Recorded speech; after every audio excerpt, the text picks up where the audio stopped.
में ये सारा सम्मान और ये सारे अचीवमेंट आप लोगों के भी पास आए। मैं ऊपर वाले से ऐसा प्रे करता हूँ।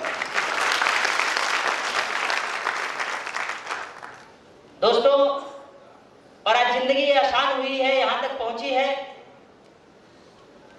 तो हर कोई ये चाह रहा है कि यहाँ तक पहुंचे हम भी, ऐसा हम भी कुछ करें। यस या नो?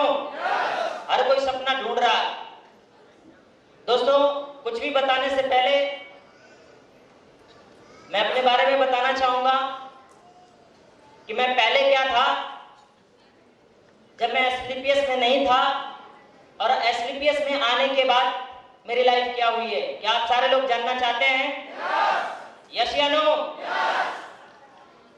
दोस्तों, मेरा नाम अजीत यादव, मैं गाजीपुर का रहने वाला हूं। जिंदगी ऐसा नहीं हुआ करती थी। जब एसलीपीएस में नहीं था तो हमने भी पढ़ाई लिखाई करी। 2006 में मैं माँ बाप का साथ छोड़ा, यानी घर से निकल गया था। एक उम्मीद लेकर के, जिंदगी में ख्वाब था कि आर्मी में जाना, लेफ्टिनेंट बनना, ऐसा कुछ सपना हुआ करता था। लेफ्टिनेंट के लिए तैयारी करना शुरू किया। वाया एनडीए में मैं 5वें दिन इंटरव्यू में डिस्क्वालीफाई हो गया। फिर इसके बाद घर की इतनी मंदी हालात थी कि माँ बाप के सपोर्ट के लिए मुझे ऐसा कदम उठाना पड़ा, क्योंकि हम 3 भाई और 3 बहनें हैं। दोस्तों, मुझे ऐसा लगा कि पापा का सपोर्ट करना चाहिए, तो मैं अपने बुआ जी के यहाँ इलाहाबाद में आया था और वहां से मैंने कोचिंग पढ़ाना शुरू किया। धीरे धीरे कोचिंग डेवलप हुई। फिर इसके बाद स्कूल में पढ़ाना शुरू किया। हर कोई अपनी जिंदगी में ऐसा प्रयास करता है पैसे के लिए। यस या नो? कुछ न कुछ करना चाहता है। मेरा भी ऐसा ही प्रयास था कि 10-20 हजार कहीं से भी जुगाड़ हो जाए तो कम से कम जो है कि खर्चे चलाए जा सकें। जैसे कि गुरुजी बता रहे थे, अगर हम भी वही बात बताएं तो बिल्कुल हकीकत है, क्योंकि कोई ना कोई किसान का ही बेटा है, किसी ना किसी का है, और गांव से ही शहर बना था। यस या नो? तो मैं बिल्कुल गांव का ही रहने वाला हूं। मैंने खेत में भी काम किए हैं, धान के पौधे भी लगाए हैं। माँ बाप यहाँ पे हैं, हम लोगों ने वो सारी भी चीज करी है। मैं देखा था संघर्ष करते हुए इन लोगों को, और मैं जिंदगी में सपना लेकर के निकला था कि मुझे कुछ बड़ा करना है। और हर कोई ख्वाब देखता है। इंसान ही एक ऐसा है जो सपना देखता है और उसको पूरा करने की चेष्टा रखता है। यस या नो? तो ऐसा ही जिन्स हमारे भी मन में था कि कुछ ऐसा करना है। ढूंढ रहे थे कि कुछ ऐसा हो जाए, अगर नौकरी करेंगे तो लिमिटेड इनकम आएगी, कुछ बिजनेस किया जाए। तो जैसा कि विपिन सर स्टेज में बता ही रहे थे कि सर कुछ न कुछ किए थे, तो हमने भी ऐसे ही प्रयासरत किसी कंपनी में हाथ डाला था कि कामयाबी मिल जाए। काम तो किया, हुनर डेवलप हुआ। कहा जाता है कि अगर आप कुछ न कुछ करेंगे तो कुछ न कुछ डेवलप होगा। पैसा नहीं आएगा तो हुनर, अनुभव जरूर मिलेगा। यस या नो? उनसे तो अच्छे थे, पैसा बेगर नहीं कराए, पैसा नहीं कमाए, लेकिन कम से कम अनुभव तो आया। यस या नो? और कई अनुभव फेल होने के बाद जाकर के एक बेहतर प्लेटफॉर्म होता है। आप शुरुआत ही नहीं करेंगे तो बेहतर चांस कहां से मिलेगा? यस या नो? और मैं हार्ड वर्क करने को तैयार था। हार्ड वर्क करने में मेरे कोई कमी नहीं थी। माँ बाप हैं, हमेशा सपोर्ट किया था उनके साथ में, उनके आशीर्वाद से सबसे पहले धन्यवाद देना चाहूंगा कि हमेशा उनका सपोर्ट रहा। 4 साल करने के बाद उनका भी मन टूटा। जब दोबारा मैं एसलीपीएस में आया तो पापा से मैंने डिसीजन लिया कि पापा एक ऐसी कंपनी करना है जिसमें जो है कि लोगों की काया को भी निर्मल करना है, ठीक करना है, और इसमें पैसे भी कमाने के मौके हैं। तो उन्होंने बोला कि बेटा दुनिया बहुत देखी है, 4 साल तो अपनी जिंदगी को ऐसे ही गोड़ लिया है। और हर कोई माँ बाप ऐसा बोल सकता है 4 साल, क्योंकि कोई भी माँ बाप बोलता तब है वो अपने बेटे का, अपने किसी का भी जो है कि बुरा नहीं चाहता। यस या नो? तो उन्होंने बोला कि बेटा दुनिया बहुत देखी है हमने, कहीं कुछ और कर ले। समझाया उन्होंने, लेकिन मैं बोला कि पापा आपकी बात नहीं मानूंगा, क्योंकि मैं डायरेक्शनिंग की पावर को मैं जान चुका हूं, और आपकी बात इसलिए नहीं मानूंगा कि इस दुनिया में 90% लोग देखने ही के लिए आए हैं, लेकिन 10% लोग इस दुनिया में दिखा के जाते हैं।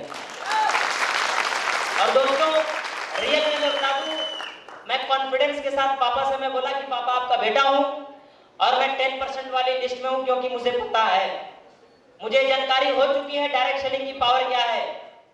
दोस्तों, बिजनेस को स्टार्ट किया, जब स्टार्ट किया था तो मेरी वो परिस्थितियां थी कि मैं फ्लैशबैक में जा चुका था। इस इलाहाबाद में मेरा कोई रहने वाला नहीं है। मेरी स्थिति ये थी कि मैं सुबह खाऊंगा तो शाम का क्या जुगाड़ होगा। ये मेरी रियल स्टोरी है।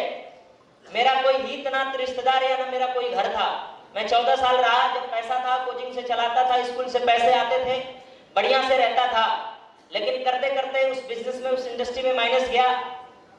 लेकिन हुनर इतना, कॉन्फिडेंस इतना था, पहचान इतनी बन गई थी कि अगर कोई भी काम शुरू करूंगा कॉन्फिडेंस के साथ काम हो जाएगा। और दोस्तों, उसके साथ मैंने भरोसा किया था काम होगा। मैं बोला पार्ट टाइम करूंगा।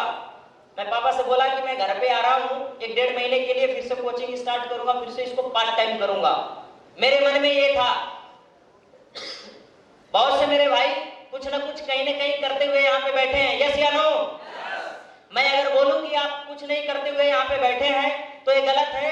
कोई किसानी कर रहा होगा, कोई स्टडी कर रहा होगा, कोई प्राइवेट जॉब में होगा, कोई एटीएम पोस्ट पे खड़ा होगा, या फिर कोई सरकारी नौकरी कर रहा होगा, कुछ ना कुछ कर रहे होंगे, यस या नो? कोई ना कोई कुछ करते हुए ही रास्ता मिलता है। दोस्तों, कहा जाता है हिले रोजी बहाने मौत, अवसर अपॉर्चुनिटी तो इंसान के माध्यम से मिलती है। दोस्तों, मेरे साथ ऊपर वाला था, मैं किसी का बुरा नहीं किया था। जब मेरी परिस्थितियां बिल्कुल डगमगा चुकी थी तो एक रास्ता मिला था, वो रामदूत का काम किए थे, मेरे जिंदगी में आए थे, किसी के माध्यम से ही उन्होंने पहुंचा था। मेरा दोस्त था, उसको जानकारी दिए थे। वो बोला मैं दुकान चलाता हूं और सर मेरे पास टाइम नहीं रहता है, मेरा दोस्त है वो ऐसा कुछ करता रहता है और अच्छा पैसा भी कमाता है, सर मैं उसके साथ नहीं जुड़ा तो मैं आपके साथ कैसे व्यवसाय को शुरू करूंगा। तो सर ने एक अच्छा काम किया कि बोला कि उनका नंबर दे दो। और ऊपर वाले का धन्यवाद देते हैं कि उसके बहुत से सारे दोस्त रहे होंगे। मेरा ही नंबर क्यों गया? क्योंकि ऊपर वाला तथास्तु बोला था। दोस्तों, ऐसी चीजें हर बार होती है, आपको भी मौका मिलता है, लेकिन आपका क्या होता है राम जाने। लेकिन जब सर ने मुझे कॉल किया तो सर ने बोला कि सर आ जाओ, मैं आपके साथ मिलकर काम करना शुरू करता हूं। उल्टा उन्होंने बुलाया और मेरे साथ उल्टा हुआ, और उल्टा हुआ, रियल में उल्टा हुआ। मैं पैसा न कमाते हुए मिला और जब उनके संगत में आया तो पैसा कमाते हुए उल्टा हुआ, पर अच्छा हुआ। दोस्तों, शुरुआत किया, उन्होंने जानकारी दिया और उन्होंने बताया कि ऐसे ऐसे इस बिजनेस में काम होता है। मैं 2 घंटे तक उन्हीं को मोटिवेट किया कि sir it's your wrong decision, in which opportunity that is a powerful opportunity, why you are taking wrong decision. मैं उनको पूरा मोटिवेट कर रहा था कि सर आपने गलत डिसीजन क्यों लिया, बहुत बड़ी कंपनी, बहुत बड़ा बिजनेस है। सर का 2 घंटे मैंने सुना था। और मैम भी जो है कि कभी रसगुल्ला, वो गुलाब जामुन, पता नहीं क्या क्या ला रही थी, चाय, नमकीन। मैं भूखा पेट था दोस्त, और खा भी रहा था, सर को मोटिवेट भी कर रहा था। और सर ने बोला था कि सर 5 मिनट का है, पेपर प्लान में कर लेता हूं सर, हो सकता है कि बेहतर हो जाए। तो वहां पे बताया गया था कि किसी का भी कोई ऐसा चीज देखना नहीं है। एक बार मैंने सोचा कि यार इंसानियत तो है, 2 घंटे से मैडम भी लगी हुई है, चाय, रसगुल्ला, पता नहीं 2 तरीके का रसगुल्ला भी, एक सफेद और एक काला, समझ रहे होंगे। और बहुत से भाई लोग वहां तक पहुंच गए होंगे स्वाद के लिए, लेकिन अच्छी बात है। मैंने बोला कि यार इंसानियत तो है। एक बार बॉडी को देखा, बिल्कुल सर स्टैचू राइडर की तरह है, स्टैचू राइडर।